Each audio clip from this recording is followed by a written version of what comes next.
Messieurs, dames, bonjour, bienvenue sur la chaîne de GD Moto & More.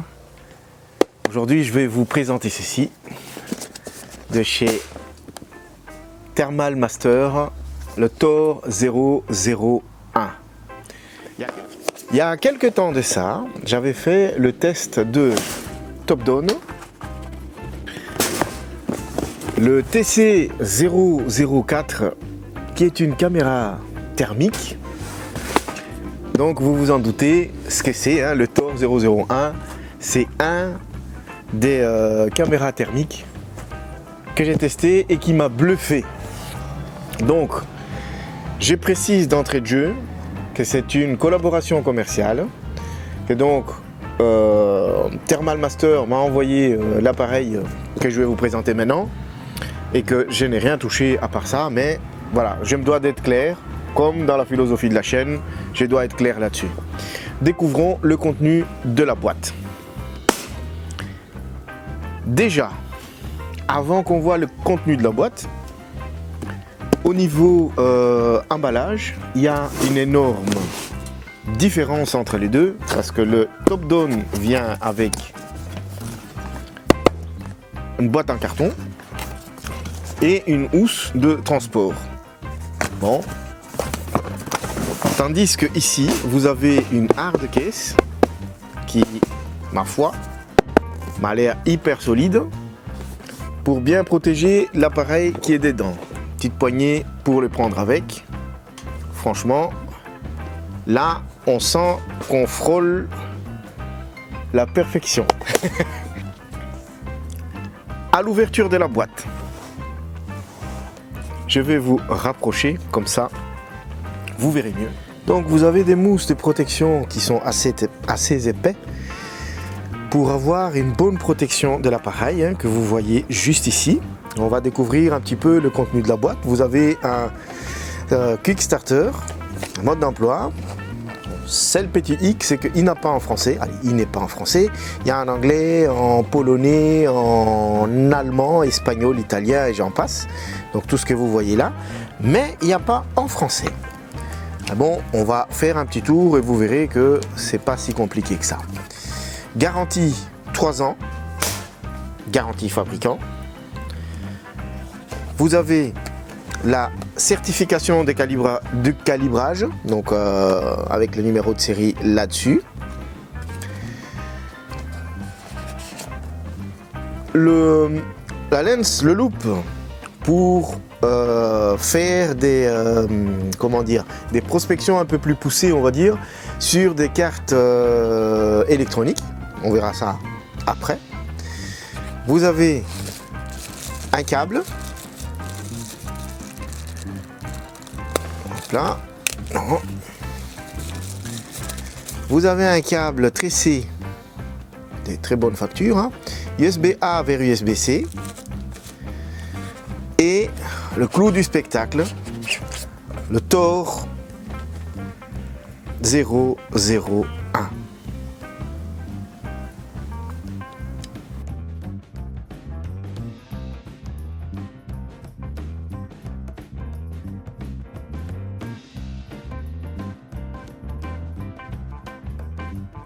Et voilà, je les mets côte à côte déjà, hein, pour que vous ayez une petite idée de la taille de la bête par rapport au TC004 de chez top-down.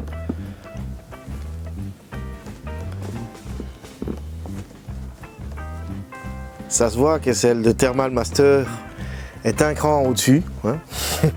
Voire même plus qu'un cran au-dessus. Les types de commandes, c'est presque le même, elle est pratiquement le même. Mais taille d'écran, il n'y a rien à dire. Les caméras également. Type de gâchette. Et ça, on va voir juste maintenant les détails techniques. On va faire le tour de la machine. Donc pour le tour, on va commencer par derrière, hein. Donc vous avez l'écran qui est là. C'est un écran des 3,5 pouces de 640 par 480 en IPS, 60 Hz s'il vous plaît. Vous avez les boutons qui sont ici, hein, donc power, la lampe, un simple appui allumera cette lampe là. Et vous avez un pointeur laser qui est juste ici à côté. Un appui long sur le même bouton va l'allumer. Donc je vais ouvrir et je vais me mettre de ce côté là et vous allez voir, je vais faire un appui long. Donc ça va arriver là-bas, appui long et voilà, il est là. Il est là. Je ne peux pas le pointer vers la caméra parce que c'est quand même un pointeur laser. J'ai pas envie de foutre en l'air mon objectif. Donc on rappuie long à nouveau et là on l'éteint et un appui court pour éteindre la lampe. La touche directionnelle pour lancer les enregistrements, puisqu'il enregistre également sur un carte micro SD qui est dedans les trucs que vous allez faire, les boutons retour et le bouton de validation qui est ici au milieu avec le directionnel. Ici au-dessus, on va l'ouvrir, vous avez la carte micro SD et l'USB-C qui est juste là. J'espère que j'arrive à faire l'autofocus. Je vais enlever la carte pour qu'on puisse vérifier. C'est un 32 GB qui est livré avec. On le remet, hop. Et puis, de ce côté-là et de l'autre côté, vous avez la gâchette qui est ici. Et on va passer à la chose sérieuse. Au niveau des caméras. Donc ça, c'est la cache pour en fait protéger la caméra thermique. Ici en bas, vous avez une caméra normale. Donc caméra qui affichera, on va dire ce que vous voyez maintenant. Hein. Donc la caméra thermique qui est d'une résolution de 256 par 192. Hein. La Super IR résolution est à 512 par 384. Et la lens focale, lui, il est à 43 mm. Vous avez un petit zoom digital dedans. C'est un zoom digital, comme son nom l'indique, hein, de 2 à 4 fois. Voilà. On va commencer pour le premier allumage. Hein. Pour faire plus facile, vous avez le bouton Power qui est ici. On reste appuyé dessus. Et voilà.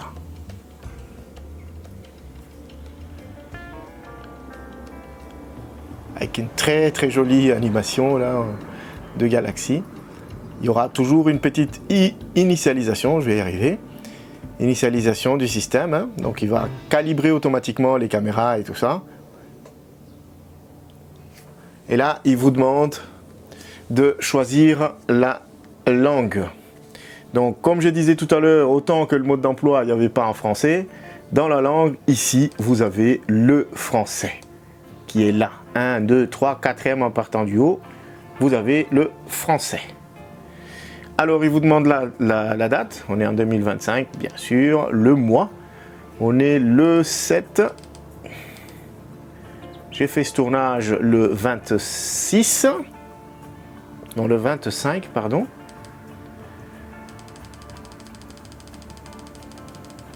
Le 25 et il est actuellement 14h57. 14h57. Ah, t'es dû. Fallait aller dans l'autre sens, comme ça on perd. Ah non, il va falloir tout parcourir. Donc le 56 est devenu 57 entre temps. Bouton du milieu pour valider et il s'est mis en français, calibrage effectué.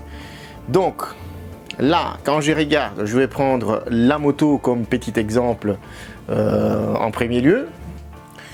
Donc un petit test, on voit bien que cette zone là, la zone qui est là, c'est la zone du, c'est là où on fait la pointe, là où on remplit le moteur d'huile, c'est la partie la plus chaude. Et je vais démarrer le moteur et je vais vous demander de faire une petite observation au niveau des températures qui est de actuellement 47,5.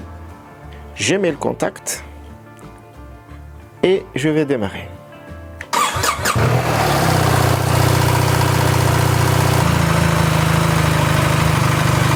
Voilà. Ça commence à monter.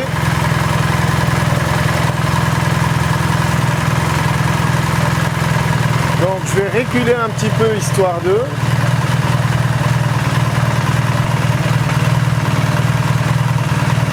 Donc on voit bien que cette zone-là est moins chaude que la zone qui est là-bas, qui est à quasiment 70 degrés actuellement. Et de ce côté-ci, on est à... Disons que ce côté-ci, on est à 62, 64. Au plus je me rapproche du milieu, au plus la température monte. C'est normal, tout à fait normal. Maintenant, si je vais cibler le côté, comment dire, le côté échappement,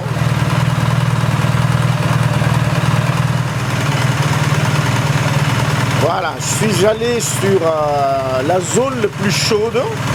Donc je suis presque au collecteur d'admission. Ah ben, là, au niveau du son de lambda, hein, donc ce que vous voyez là, c'est le son de lambda, là où le pointeur y est. On est à 160 degrés. C'est chaud, c'est très très chaud. En tout cas, ça démontre encore une fois l'efficacité du Thermal Master Tor 001. Donc je vais pointer vers ce côté-ci. Hop. Ah, le moteur est chaud. J'ai trouvé le point un peu plus froid, on va dire, ou un peu plus frais. Oula. Vous vous êtes sans doute demandé à quoi servait la carte micro SD que je vous ai montré à la présentation au début. Donc ça sert tout simplement en fait à enregistrer, soit prendre une photo ou enregistrer une vidéo. Tout ça, ça se passe avec la gâchette de devant.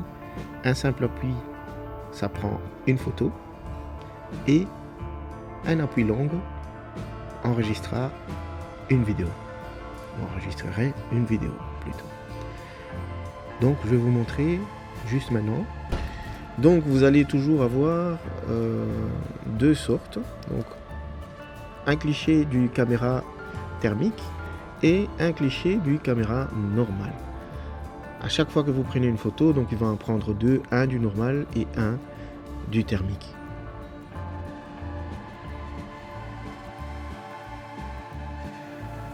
Et voilà, une fois qu'on parle de cette application, donc vous devez vous connecter en Wi-Fi sur le réseau Tor 001. Ben, le mot de passe, elle était facile, hein, c'est du 1 à 8. Bon, ça, je suppose ça, vous pouvez changer autant que vous voulez. Donc, moi je l'ai déjà connecté là. Je vais ouvrir mon application.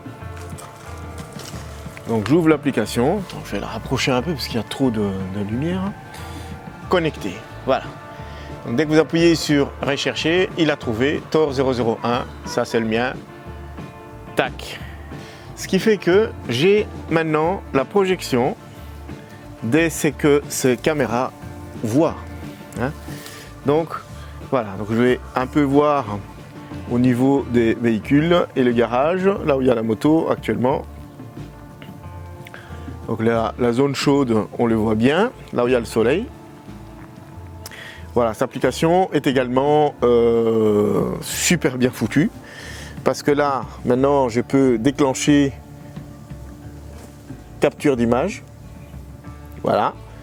Ou bien, je me mets en mode enregistrement de vidéo et je peux capturer des vidéos dans ces sens-là. Voilà. Elle est moins fournie de ce qui est sur l'application qui est sur ordinateur, parce que ici, vous n'allez pas avoir tous les détails que vous allez avoir sur l'application PC. Bon, moi je travaille avec Mac, j'ai pas de PC, donc malheureusement je ne sais pas tester ce côté-là. Mais bon, là vous voyez que l'application mobile fonctionne très bien.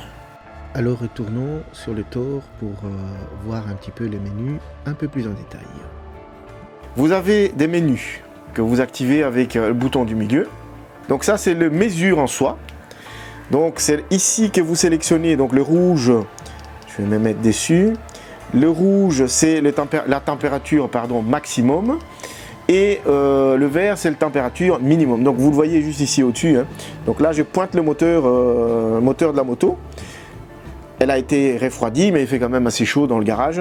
Donc, moteur actuellement est à 50, entre 40, 49 on va dire, et minimum, donc la pièce la plus chaude est à 50 degrés plus ou moins, et le minimum est à 23 degrés. Je reviens, et je me mets sur le suivant, donc le mode image. Mode image, c'est soit infrarouge comme elle est actuellement, ou bien vous passez en visible. Visible, c'est en fait c'est la caméra qui est ici qui va fonctionner, donc c'est lui du bas, hein, la caméra normale on va dire, celle que vous trouverez sur des smartphones et entre autres. Et le mode fusion, donc c'est le fusion de deux. Vous allez avoir une palette de couleurs pour voir plus ou moins une sorte d'hybride un peu chelou. Et le pipe, c'est en fait, vous avez l'encadré ici et comme vous le voyez sur l'écran, l'image parle d'elle-même. Je reviens et puis je me mets en mode pseudo couleur. Qu'est-ce que c'est le mode pseudo couleur? C'est ça, c'est en fait soit en mode fer, arc-en-ciel. Donc c'est les palettes de température, de couleurs en fait que vous allez sélectionner pour avoir les pseudo images. Moi je me mets... voyons une petite comparaison entre les deux. Hein.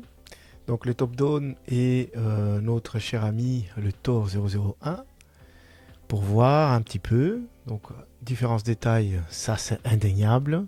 L'écran immense sur les Thor, bon ça non plus. En dessous vous avez tous les deux pas de vis pour pouvoir les fixer sur un objet fixe, mais le Thor a un attache Dragon en plus, donc avantage à celui-ci. Donc une fois qu'on a dit ça, voyons au niveau démarrage, laquelle démarrera en premier. Donc vous avez vu ici à côté, c'est le circuit, on va faire les tests tantôt pour une fois voir un petit peu sur le pseudo couleur, les tests d'injection d'électricité dans ces circuits-là et voir comment ils vont se comporter tous les deux. Passons au démarrage.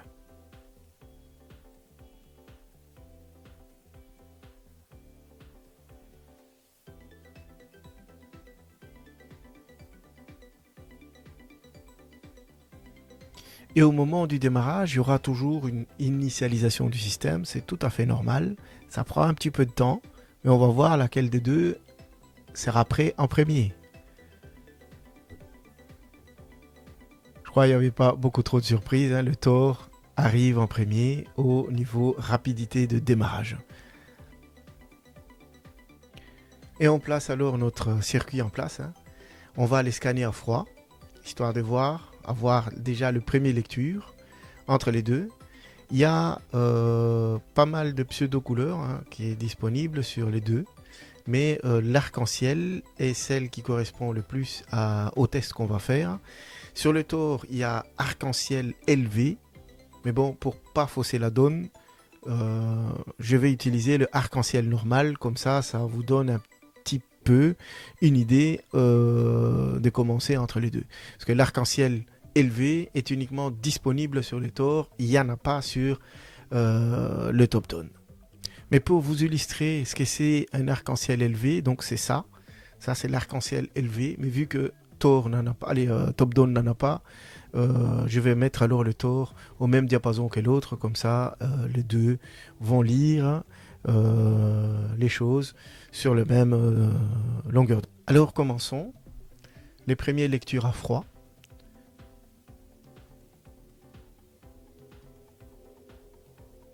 Et on va commencer par les Thor, ce sera le plus facile. Donc là, je suis en mode pseudo-couleur arc-en-ciel, donc l'arc-en-ciel normal. Comme vous avez vu tantôt, c'était en vert quand on passe en arc-en-ciel élevé, mais ici, c'est l'arc-en-ciel normal. Ça vous donnera déjà aussi une petite idée de comment les deux caméras lisent les informations qui est devant celui-ci. Et donc voilà, ça c'est le premier lecture du Thor. On va passer au top-down.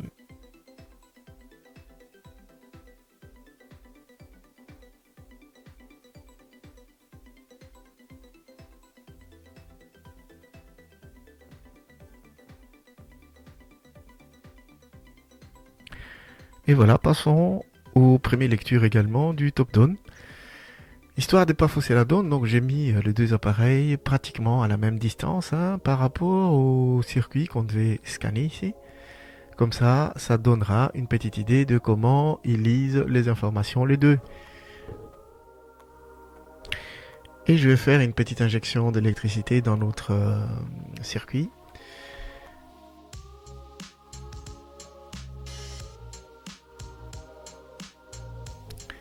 Une fois le tension est injecté, on va commencer par la top-down qui nous affiche une température de 32, 33, donc disons entre 35 ou plutôt 36, 32. Température max de 40.2 et c'est en augmentation, c'est tout à fait normal puisque la circuit est traversé par l'électricité, donc c'est tout à fait normal que la température augmente au même moment. De ce côté-là, on arrive à pratiquement 60 degrés. C'est tout à fait normal également, parce que là, c'est là où il y a le dissipateur de chaleur qui est juste au niveau de l'USB-C. Et voilà. Donc, on passe au deuxième, le Tor. Comme vous voyez, l'image est directement améliorée. C'est dû peut-être à l'écran large et meilleure qualité de caméra et surtout cette loupe pour avoir un pointeur un peu plus un peu plus performant que celle de top-down. Donc voilà, température toujours 66-67, c'est normal aussi qu'il y a une variation de température entre les deux parce que vu qu'on a passé le top-down en premier, ici les circuits commencent à chauffer un petit peu plus, disons ça comme ça. Voilà. Mais en tout cas, pour moi, le Tor est vraiment un banger. Il n'y a rien à rajouter de plus. Cet écran large donne une lecture en fait un peu plus claire et nette, et cette loupe également qui rend cet appareil beaucoup plus pointueux. Et voilà, donc ça c'était la petite minute de comparaison entre le Tor et le top-down. Maintenant on va passer aux réglages et aux conclusions. Réglages, voilà, dans les réglages, donc vous avez le paramètre des mesures. Calibrage de mesure de température, réglage d'alarme. Donc là, vous pouvez en fait régler une alarme pour une température, une seuil de température maximum que vous allez vous-même définir, ou bien vous restez sur les réglages d'usine si vous n'en avez pas besoin. Le réglage de prise de photo. Donc là-dessus, sauvegarde automatique, prise de photo automatiquement. Donc moi, j'ai choisi de le déclencher moi-même. Comme ça, j'aurai le total contrôle là-dessus. Isotherme, c'est la température. Donc au-dessus du seuil 130 degrés, ben, il va y avoir une alarme qui va s'allumer chez moi. Donc ça c'est la configuration d'usine. Hein. Donc ça c'est la configuration d'usine. J'ai rien changé là-dessus. Puis je vais revenir sur super résolution. Super résolution, c'est la résolution en soi des caméras. Donc moi je l'ai activé. Réglage de la vidéo. Là-dessus également c'est la même chose que la photo. Donc soit vous choisissez de tout faire vous-même. Enregistrement en mode silencieux, vous n'en entendrez pas le bip bip avec. Mode d'index, ça je vais laisser comme ça. Le mode macro, quand je vais travailler en mode macro en utilisant le bandeau macro, hein, là je vais activer le mode macro. Réglage d'unité, ici unité de température. Donc moi je l'ai mis en degrés Celsius, mais vous pouvez le mettre en Kelvin ou en degrés Fahrenheit. Et vous avez l'unité de distance, soit à pied, soit pied ou soit mètre. Donc moi je choisis mètre parce qu'en Europe on utilise le mètre. Voilà. Et je reviens. WLAN. Ici vous avez le Wi-Fi. Et puis, affichage de l'écran. Là-dessus, barre des couleurs, carte mémoire, température, batterie et tout ça. On revient, arrêt automatique. Là-dessus, vous pouvez choisir la mise en veille, en fait, qu'ils appellent ça arrêt automatique. Donc, au bout d'une vingtaine de minutes de non-utilisation, l'appareil se mettra en veille générale. Là-dedans, vous avez info de l'appareil, on réinitialise, formatage des cartes, la luminosité de l'écran, date et heure, langue, mise à jour, puisque vous pouvez le connecter à votre PC. Par contre, j'ai pas trouvé l'info pour Mac, mais Windows, il y a une application également de ces trucs-là. Pour Windows, licence, et voilà. Nous voilà presque à la fin de cette vidéo. La conclusion que je peux avoir, c'est que cet appareil est validé à 100%. Il fait bien plus que ce que le Top Dome ici présent fait. Et la qualité m'a l'air aussi supérieure que celle de Top Dome. Et donc, elle est validée à 100%. Je vous remercie en tout cas d'avoir regardé cette vidéo jusqu'à sa fin. Et je vous dis à la prochaine.